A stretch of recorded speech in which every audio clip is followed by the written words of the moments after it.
Bismillahirrahmanirrahim. Assalamualaikum warahmatullahi wabarakatuh.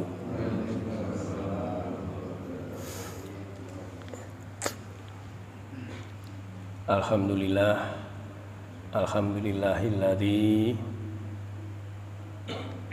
an'amana bi ni'matil imani wal islam wa nusolli wa nusallimu ala khairil anam Muhammadin wa ala alihi wa sahbihi ajmain.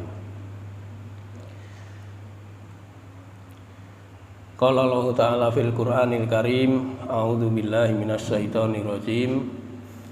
Ya ayyuhalladzina amanu taqullaha haqqa tuqatih wa la tamutunna illa wa antum muslimun.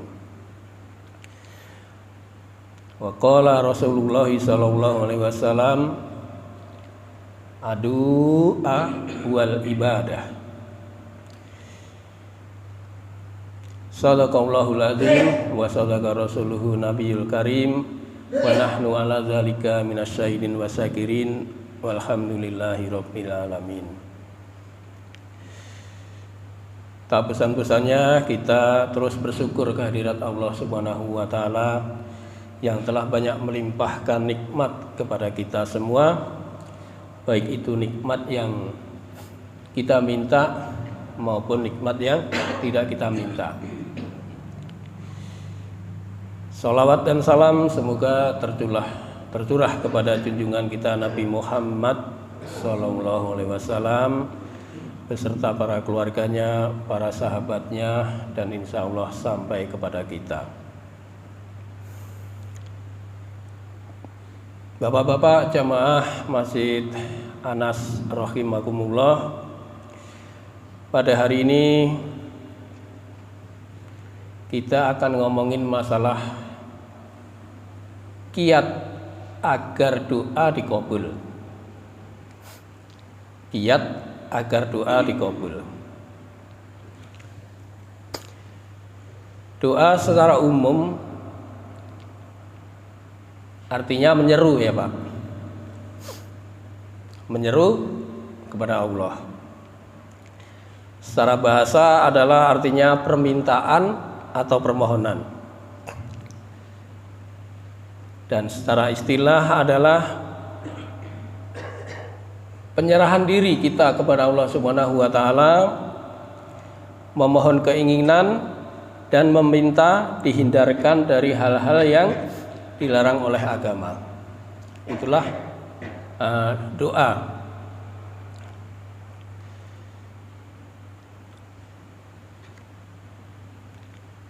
Allah berfirman di dalam surat Al-Baqarah ayat 186. Kita berangkat dari ayat ini ya Pak ya. Al-Baqarah surat ayat 186.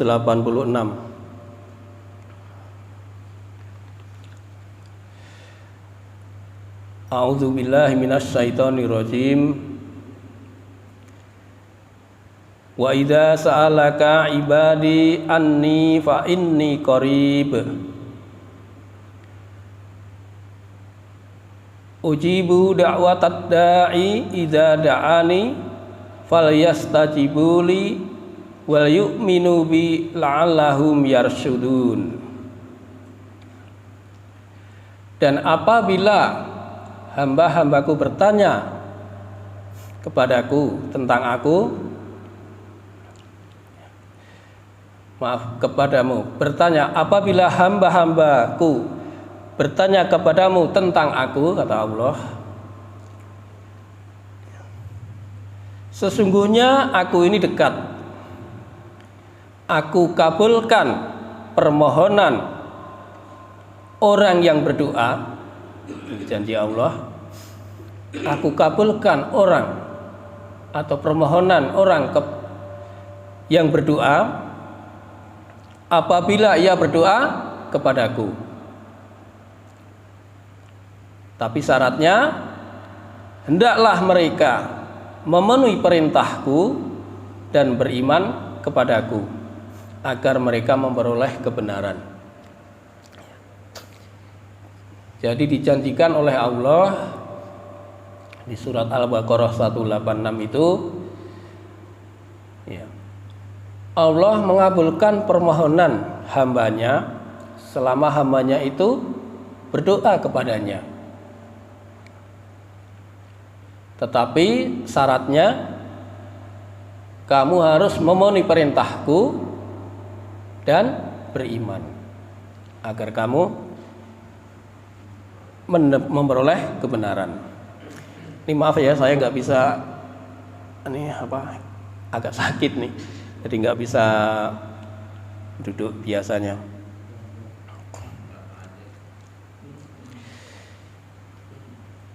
Jadi kalau kita berdoa dikabul, saya ulangin, syaratnya harus memenuhi perintahnya dan beriman. Kalau beriman, kita yakin sudah ya Pak ya, kita sudah beriman kepada Allah. Nah, pertanyaannya, apakah kita sudah memenuhi perintahnya? Kira-kira sudah belum Pak? Insya Allah. Kalau sudah pasti dikabul tuh, doanya dikabul Pak. Kalau belum, ya kita perlahan-lahan kita berusaha untuk senantiasa memenuhi perintahnya. Dan kata Nabi, doa itu adalah ibadah. Doa adalah ibadah.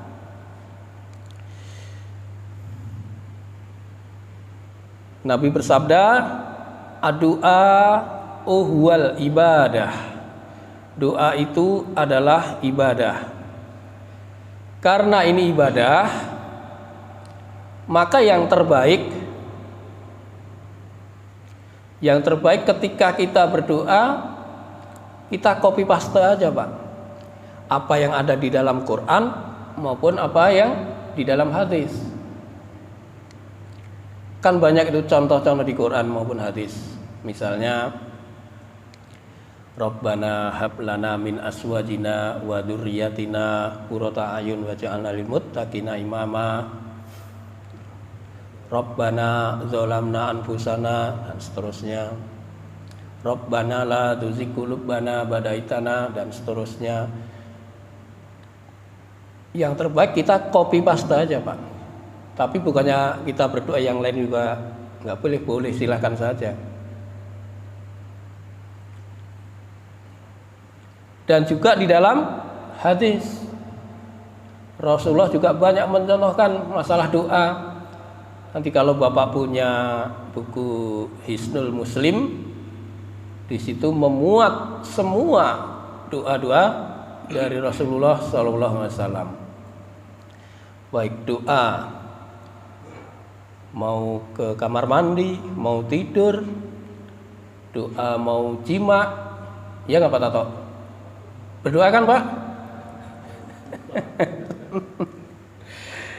Ya itu diajarkan semua Pak. Nah itulah doa-doa yang dicontohkan oleh Al-Quran maupun di dalam hadis.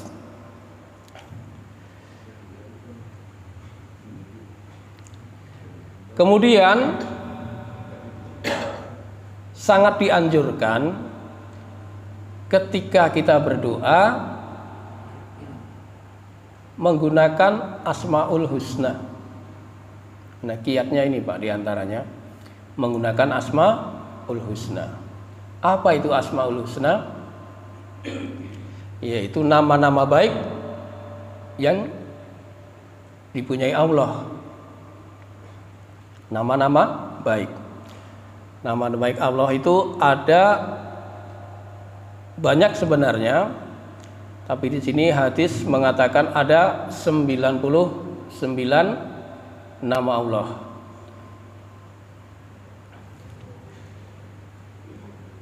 Dalam suatu riwayat Bukhari dikatakan bahwa inna lillahi tis'atan wa tis'ina asma mi'ata illa wahidan man ahsaha dakhalal jannah.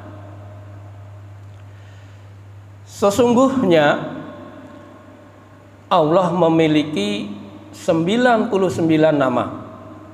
100 kurang 1. Siapa yang menjaganya, maka ia akan masuk surga. Apa yang dimaksud dengan menjaganya sehingga dikatakan masuk surga? Di antaranya bisa menghafal, memahami, dan menggunakan untuk berdoa. Ya, menghafal yang agak sulit nih. Ya. Tapi sebenarnya tidak sulit kalau ada kemauan sih. Ya. Yaitu ada 99 nama baik yang mensifati Allah. Dan banyaknya nama-nama baik Allah, maka gunakanlah atau pilih mana yang sesuai untuk berdoa. Contohnya misalnya gini, kan banyak 99 nama itu diantaranya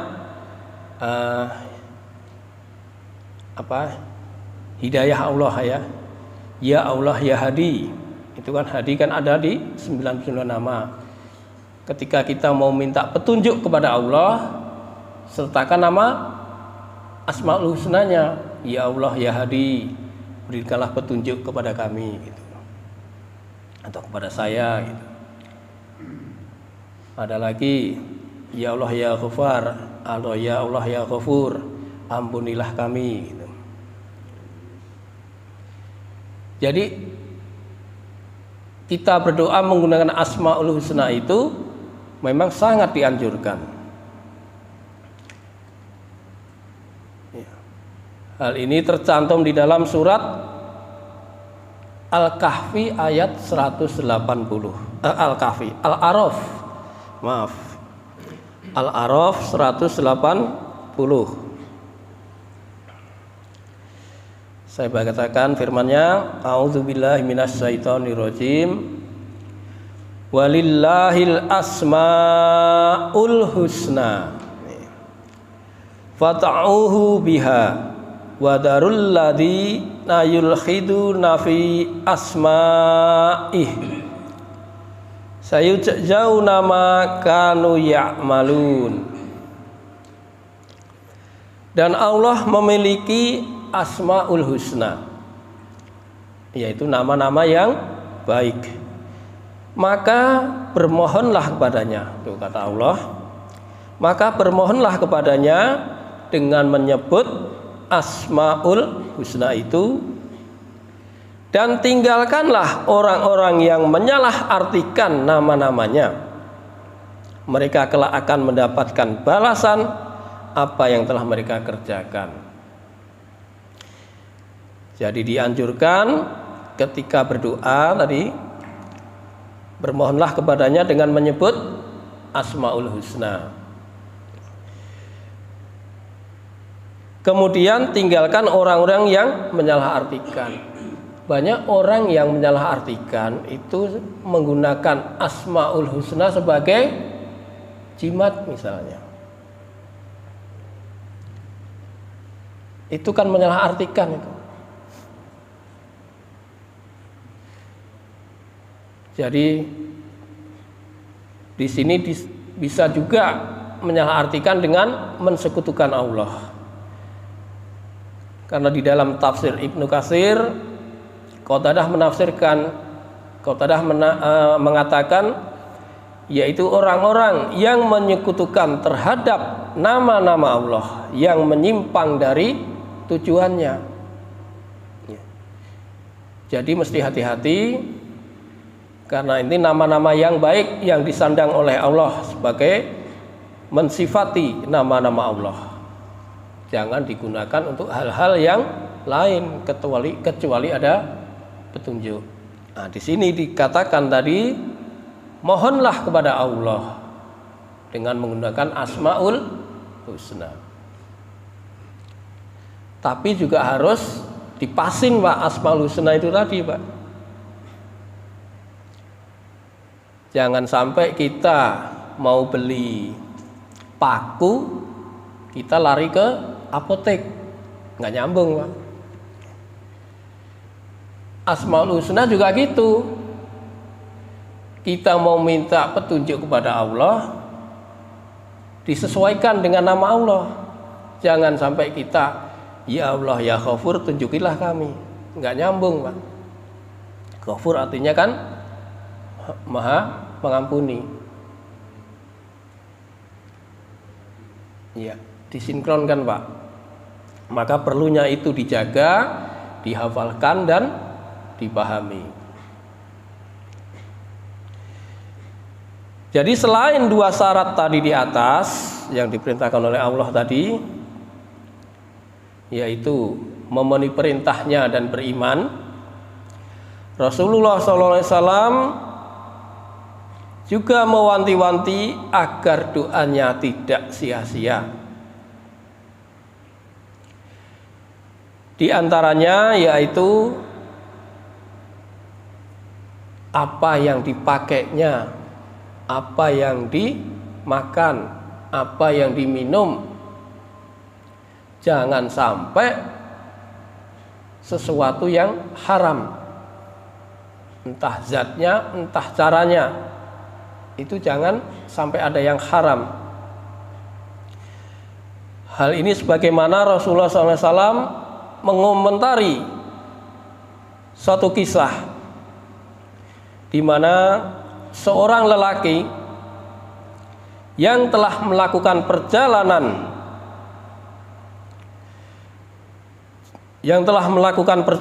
jauh, rambutnya kusut dan berdebu, dengan membawa sebuntal pakaian dan bekal di pundaknya.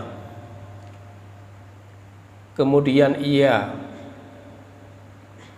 menadah ke langit, kemudian berdoa, ya Rob, aku minta pertolonganmu.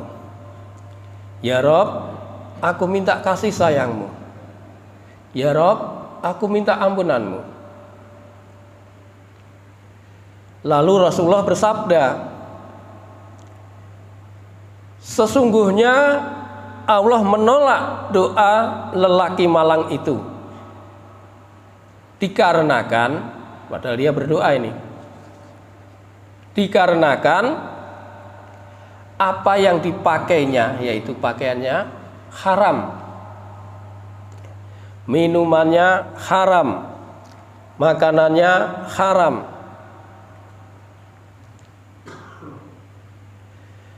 Maka bagaimana doanya mau dikabul sama Allah? Sesungguhnya Allah menolak doa lelaki itu.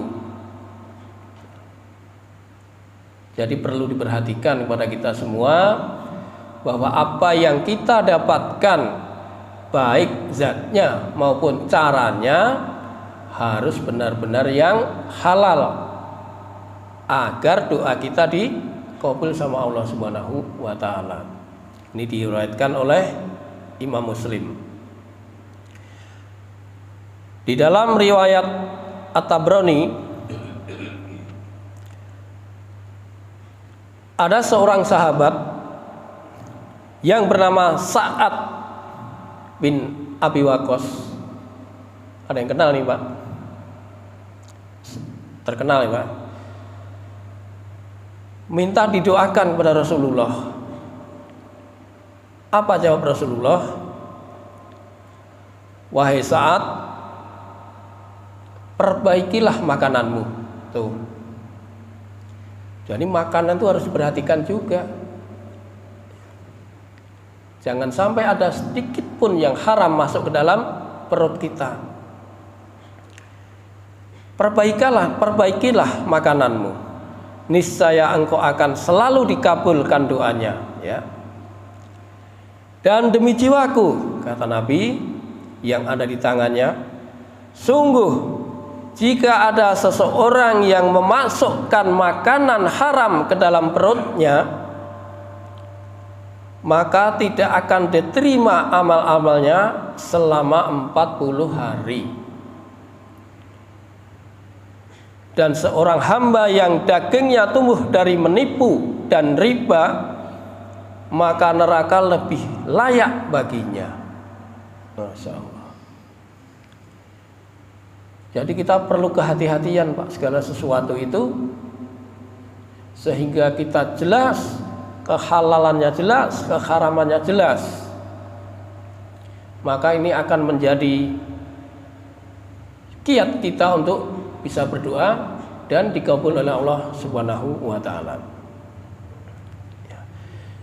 Jadi makanan yang haram, minuman yang haram, pakaian yang haram adalah menjadi penyebab ditolaknya doa.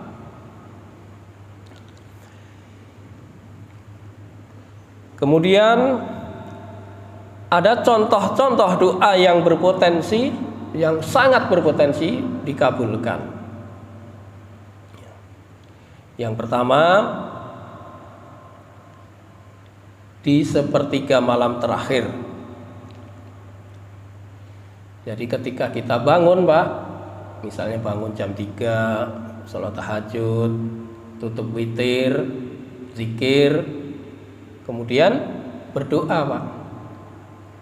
Karena ini dijanjikan oleh Rasulullah SAW, doa di sepertiga malam terakhir ini akan dikabul oleh Allah Subhanahu wa taala. Apa kata Nabi sallallahu alaihi wasallam? Tanzilu Rabbana tabaraka wa ta'ala kulla lailatan ilas sama'id dunya khina tabqa sulusu lailil akhiru fayaqul man yat'uni fa astajiba lahu wa man yas'aluni fa ukhtiyahu wa man yastaghfiruni fa aghfira lahu, yang artinya Allah tabaraka wa ta'ala turun setiap malam ke langit bumi. Jadi setiap malam turun ke langit bumi ketika malam tersisa sepertiga terakhir. Kemudian Allah berkata, siapa yang berdoa kepadaku, niscaya akan aku kabulkan. Itu janji Allah ya. Satu. Yang kedua, adakah yang memohon kepadaku, niscaya akan aku berikan. Dua. Yang ketiga, siapa yang memohon ampun kepadaku, niscaya aku ampuni. Hadis riwayat Bukhari Muslim. Yang paling penting yaitu minta ampunan Pak. Karena ampunan itu sangat kita perlukan supaya kita bisa nanti masuk surga dengan selamat tanpa hisab. Itu kalau kita bersih tanpa dosa, maka diperlukan ampunan dan diberikan media oleh agama ini di sepertiga malam terakhir untuk berdoa. Jelas ya Pak ya? Contoh yang kedua,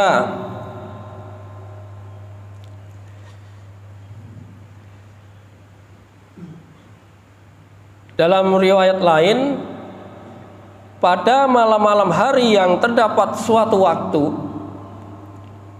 yang tidaklah seseorang muslim memanjatkan doa pada Allah berkaitan dengan dunia dan akhirat bertepatan dengan waktu tersebut, melainkan Allah akan memberikan apa yang ia minta. Hal ini berlaku setiap malamnya. Hadis riwayat Muslim. Jadi setiap malam itu sangat berpotensi untuk dibukakan rahmat Allah, sehingga kita senantiasa untuk berdoa. Contoh yang lain yaitu di antara azan dan iqomat. Antara azan dan iqomat, doa yang mustajab adalah doa antara azan dan iqomat. Doa ketika itu tidak ditolak Ya, hadis riwayat Muslim. Hadis ini udah sangat masyhur, Pak ya. Antara azan dan iqamat ada waktu, walaupun sempit, kita pergunakan untuk berdoa, Pak. Jika waktunya cukup, ketika sudah sholat sunnah kita berdoa. Gunakan waktu-waktu yang sempit itu untuk bermunajat, untuk memohon kepada Allah Subhanahu wa taala. Karena dijanjikan ini adalah waktu-waktu doanya tidak ditolak. Jadi jangan digunakan untuk ngobrol, Pak. Sayang sekali gitu. Sayang sekali. Kita gunakan untuk berdoa. Kemudian yang ketiga yaitu saat hujan turun, Pak. Saat hujan turun. Hujan kan rahmat ya, Pak ya. Hujan itu adalah rahmat, Pak. Maka jangan sampai kita mencela hujan, Pak. Jangan sampai mencela hujan, karena hujan itu adalah rahmat. Hujan yang penuh berkah untuk manusia. Kita buka ayatnya di surat Al-Furqan ayat 48. Al-Furqan surat ke 25 ayat 48. Di situ Allah berfirman, a'udzubillahi minasyaitonirrajim. Wa huwallazi arsalar riyaha busram baina yaday rahmatih wa anzalna minas samaa'i ma'an tahura. Artinya, dan dialah yang meniupkan angin sebagai pembawa kabar gembira sebelum kedatangan rahmatnya, yaitu hujan. Jadi hujan itu rahmat. Dan kami turunkan dari langit air yang sangat bersih. Jadi airnya pun bersih, Pak.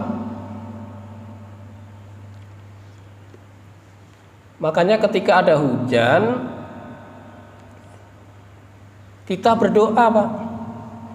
Allahumma shayban nafi'an, misalnya gitu. Kita turun hujan doa gitu. Ya Allah, jadikanlah hujan ini yang bermanfaat.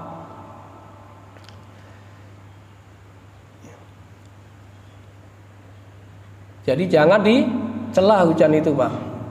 Hujan lagi kan. Banjir nih hujan. Nah, itu merupakan suatu celaan. Tapi kita berdoa, memanfaatkan waktu yang sesaat untuk berdoa. Karena tadi dijamin bahwa doa saat hujan turun adalah waktu dikabul oleh Allah Subhanahu wa taala.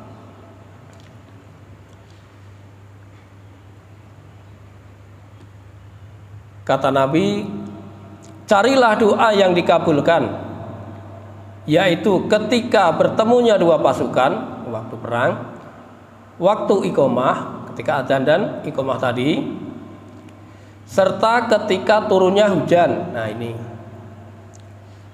berkata Imam Nawawi, doa saat hujan yang dipanjatkan jarang ditolak atau berkesempatan besar untuk dikabulkan oleh Allah Subhanahu wa taala.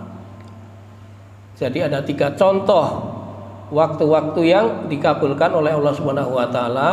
Yang pertama tadi adalah di sepertiga malam terakhir. Yang kedua antara azan dan iqamat. Yang ketiga saat hujan turun. Manfaatkan waktu-waktu ini untuk berdoa.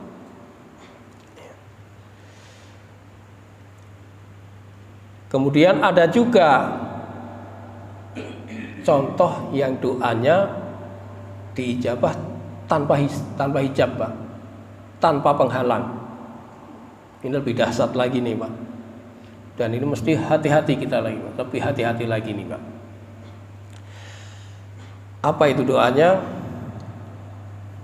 Nabi SAW bersabda, ittaqi da'watal mazlumi fa innaha laisa bainaha wa bainaullahi hijab. Takutlah kamu kepada orang yang terzalimi, sebab antara doa dengan Allah tidak ada hijab yang menghalanginya. Lebih spesifik lagi nih Pak, jadi kita mesti hati-hati, jangan kita menzalimi orang. Sebab orang yang kita zalimi nanti, kalau jika dia berdoa mendoakan kita, itu doanya tidak ada penghalang dengan Allah, langsung dengan Allah. Walaupun entah kapan terjadinya kita nggak tahu, tetapi doa itu kata Nabi tidak ada hijab. Atau kita yang dizalimi Pak, kita juga boleh mendoakan orang yang menzalimi kita, tapi sebaiknya doakan yang baik-baik. Semoga beliau mendapat hidayah, semoga akhlaknya menjadi lebih baik. Doakan yang baik-baik Pak. Walaupun boleh mendoakan keburukan juga boleh, tapi baiknya kalau akhlak kita lebih baik, mendoakan kebaikan kepada orang yang menzalimi. Begitu juga orang kafir Pak. Orang kafir juga doanya dikabul Pak, ketika dia terzalimi.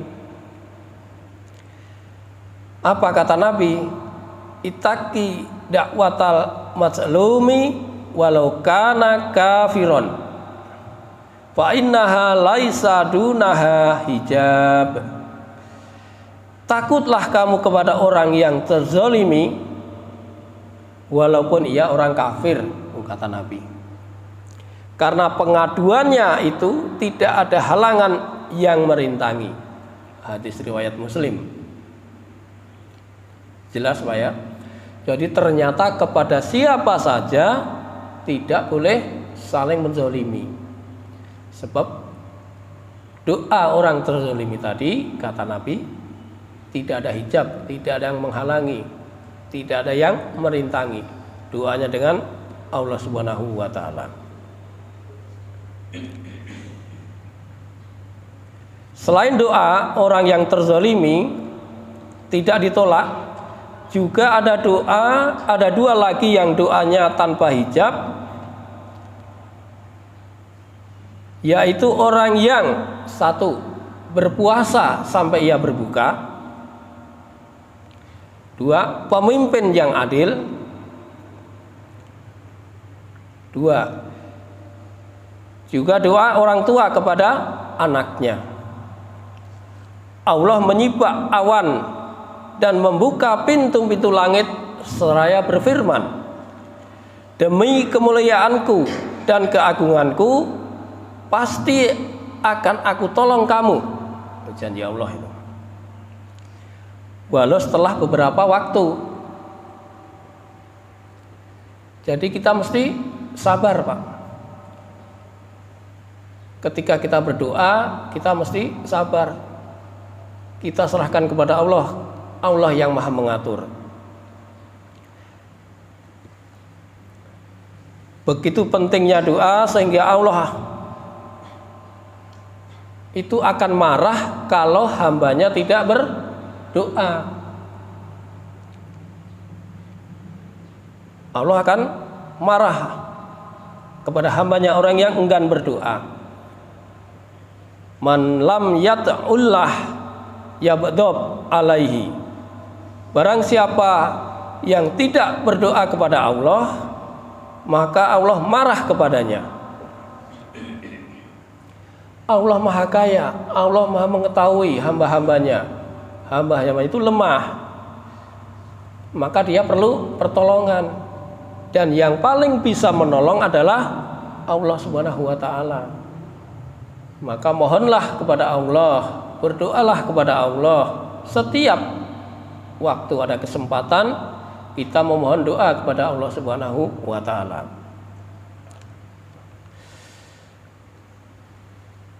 Nah, karena doa ini sangat penting, menjadi suatu kemuliaan bagi seseorang. Orang yang banyak berdoa akan semakin mulia di sisi Allah Subhanahu wa taala. Laisa sayun akrama alaihi ta'ala minat doa. Tidak ada sesuatu yang lebih mulia menurut Allah taala daripada doa. Hadis riwayat Ibnu Majah.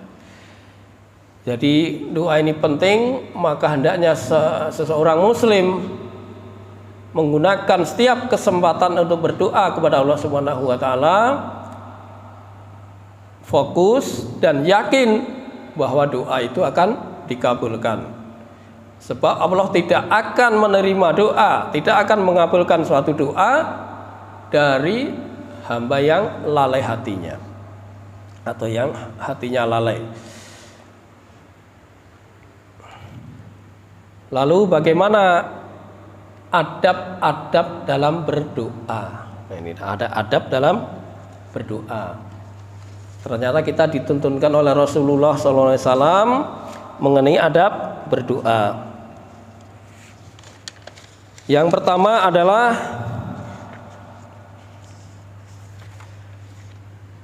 hamdalah dulu, Pak, adabnya, Pak. Ketika berdoa, hamdalah dulu.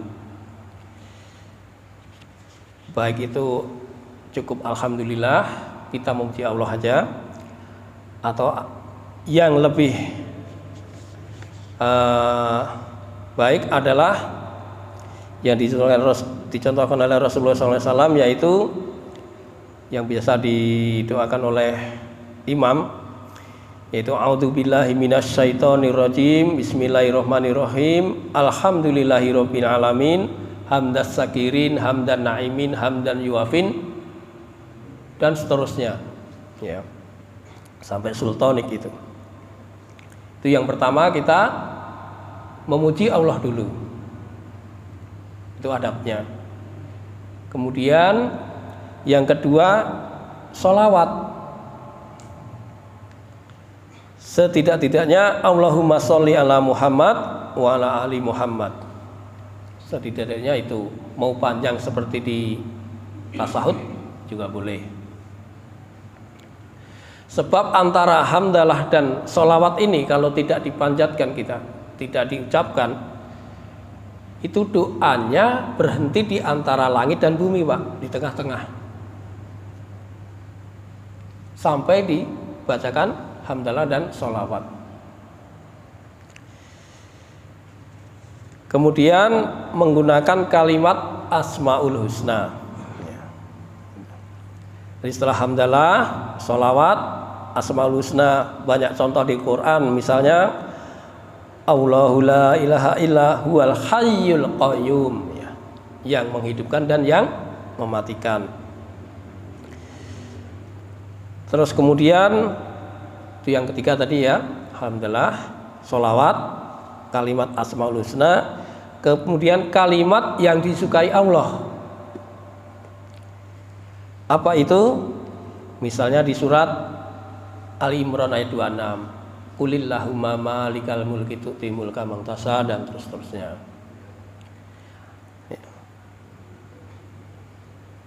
Atau Allahumma ini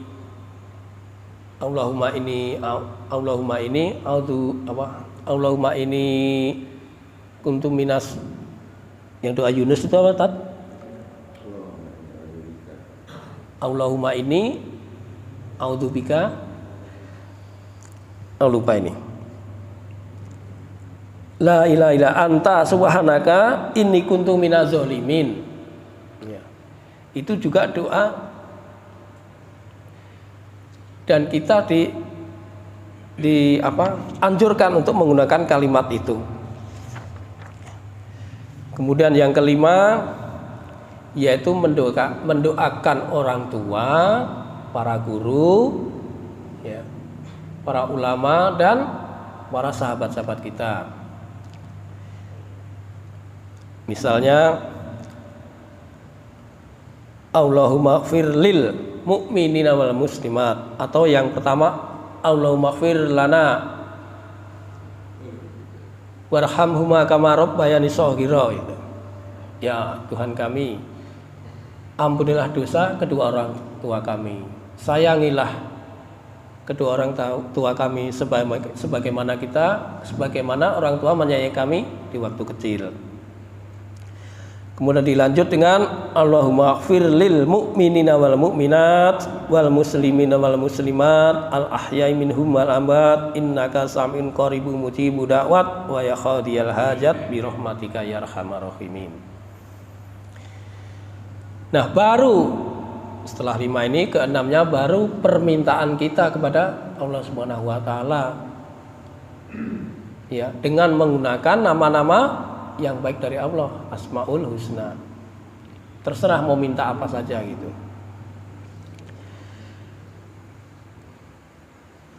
Kemudian ketujuh yaitu penutup.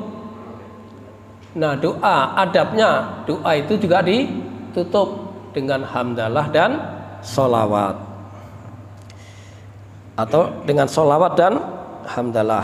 Misalnya penutupnya wa sallallahu ala Muhammadin nabiyil ummi wa ala alihi wa sahbihi wasallam.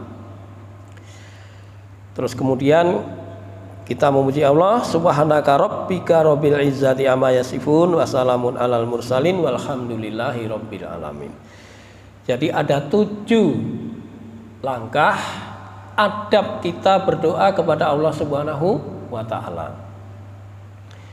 Dengan adab kan kita artinya merendahkan diri di hadapan Allah Subhanahu wa taala. Ya. Itu saja ya yang bisa saya sampaikan. Waktu masih ada 15 menit untuk berdiskusi. Mudah-mudahan ada manfaatnya. Silahkan bagi yang ingin ditanyakan atau kita untuk sharing.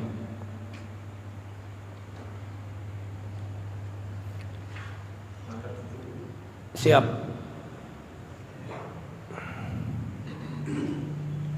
Pak Jul, silakan Pak Jul.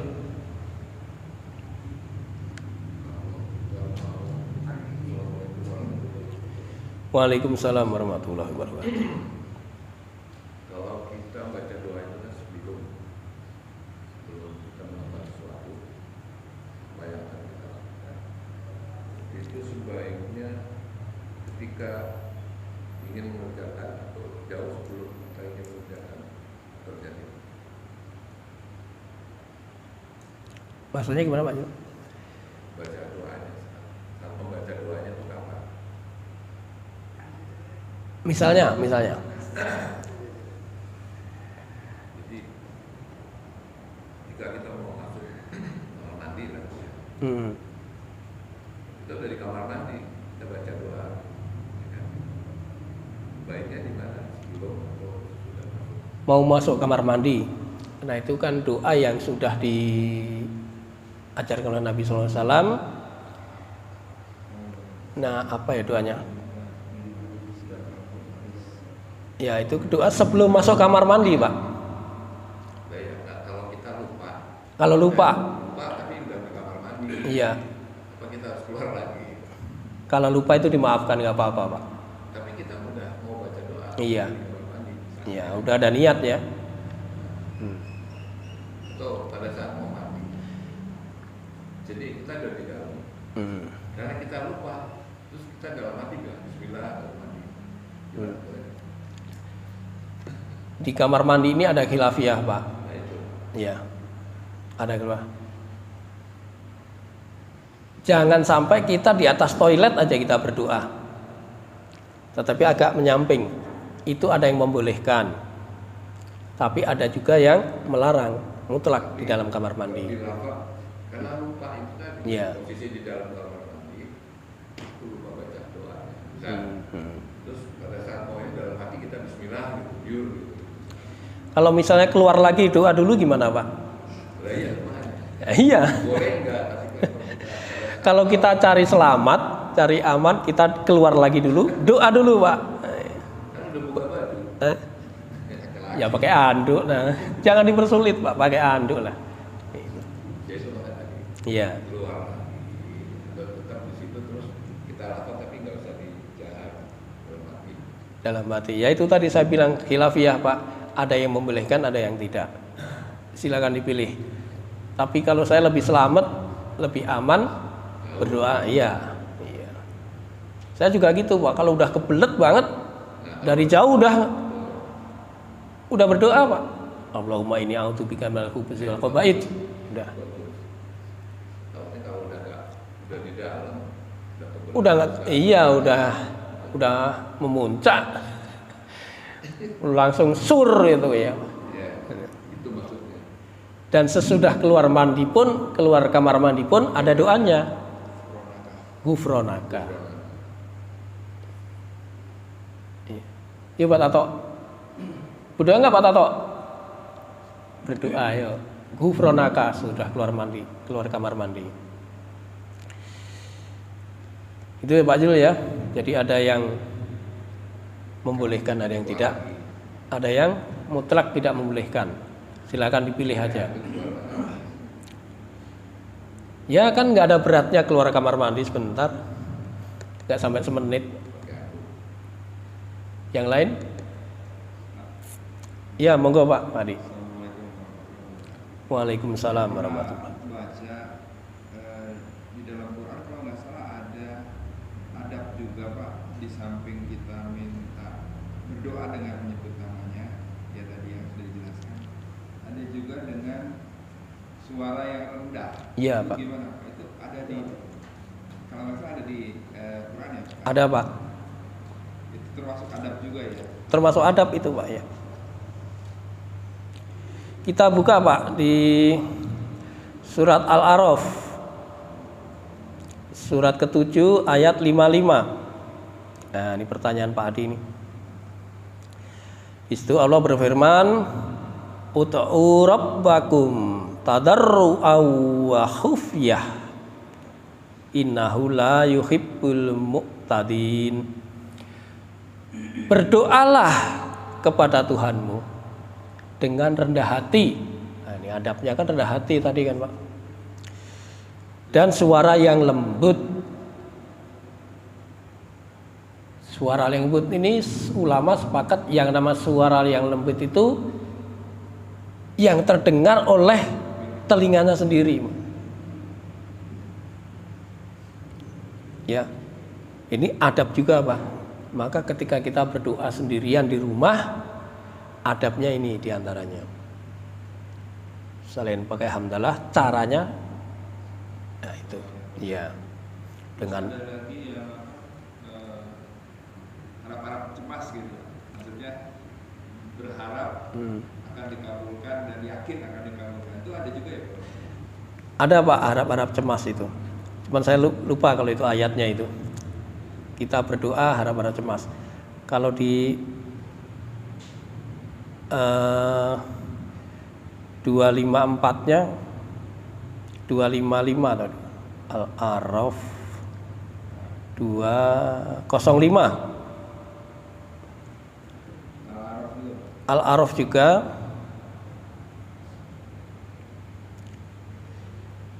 Dan ingatlah Tuhanmu dalam hatimu dengan rendah hati dan rasa takut. Nah ini mungkin rasa takutnya itu. Dan dengan tidak mengeraskan suara pada waktu pagi dan petang. Dan janganlah kamu termasuk orang-orang yang lalai. Ya. Bisa jadi ini rasa cemas kan? Ya. Takut, rasa takut itu. Dan tidak mengeraskan suara, sama dengan yang tadi, artinya suara yang lembut, kedengaran di telinganya sendiri.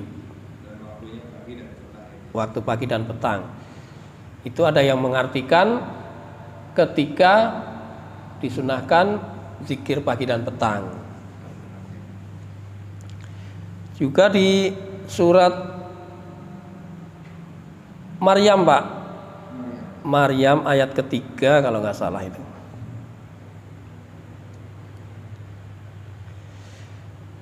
Yaitu ketika dia berdoa kepada Tuhannya dengan suara yang lembut. Ya. Saya carikan satu lagi, ada lagi Pak. Al-An'am 63.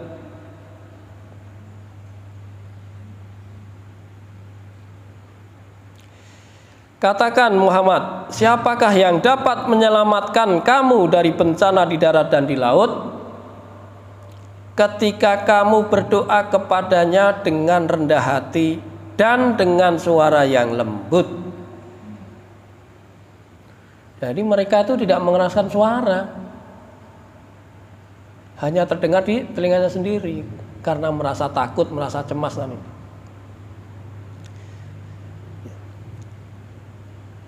Itu ada 4 tadi ya. Dan juga ketika Rasulullah SAW sehabis perang, ada sahabatnya yang naik gunung lalu berteriak-teriak Allahu Akbar, Allahu Akbar. Apa kata Nabi? Disamperin sama Nabi, kamu sedang bermunajat dengan zat yang tidak tuli, maka rendahkanlah suaramu. Itu kata Nabi begitu.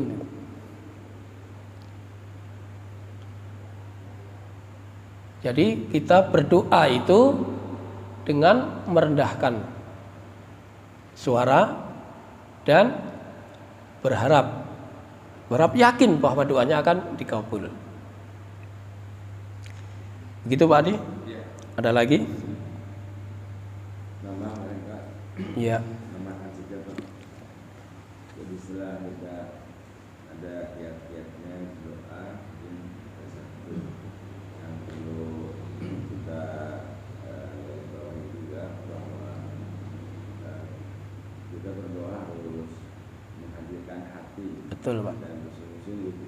Betul. Jangan sampai kita sudah cuma kamit gitu ya, tapi hatinya masih lalai.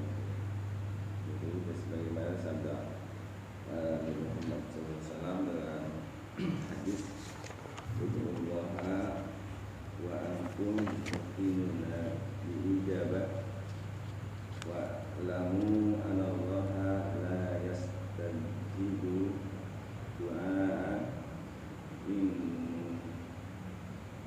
qabli qabli."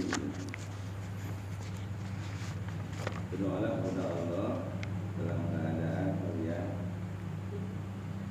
akan dikabulkan. Ketahuilah bahwa sesungguhnya Allah biasanya tidak mengabulkan doa yang keluar dari hati yang tidak konsentrasi dan Iya. hadis Tirmidzi dan Hasan Tirmidzi derajat Hasan. Mungkin itu Pak. Jadi Iya betul. jadi kita perlu yang juga sebagai pengingat saja. Jadi kita harus betul-betul Yakin. hati yang sungguh-sungguh bahwa doa kita akan dikabulkan. Betul. Fokus. Jangan sekedar ucapan saja. Iya. Itu aja. Yaitu harus tahu maknanya Pak, paham dengan apa yang kita minta. Jadi jangan sampai hati kita lalai. Kita ngomong-ngomong tapi pikirannya kemana itu. Nah, kita harus fokus berdoa kepada Allah. Saya kira itu aja. Udah masuk? Belum?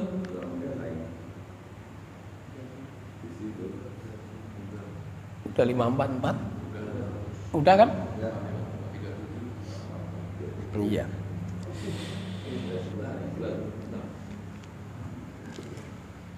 Baik, terima kasih.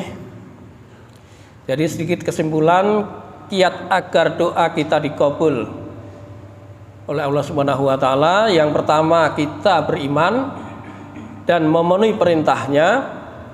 Yang kedua, dengan Asmaul Husna. Yang ketiga, perhatikan makanan dan pakaian kita. Yang keempat, ada waktu-waktu yang sudah ditetapkan untuk berdoa. Di antaranya di sepertiga malam terakhir, kedua antara adzan dan iqamat, dan ketiga saat turun hujan. Demikian, kurang lebihnya mohon maaf. Semoga bermanfaat bagi kita semua. Dari saya cukup sekian. Billahi taufiq wal hidayah. Wassalamualaikum warahmatullahi wabarakatuh.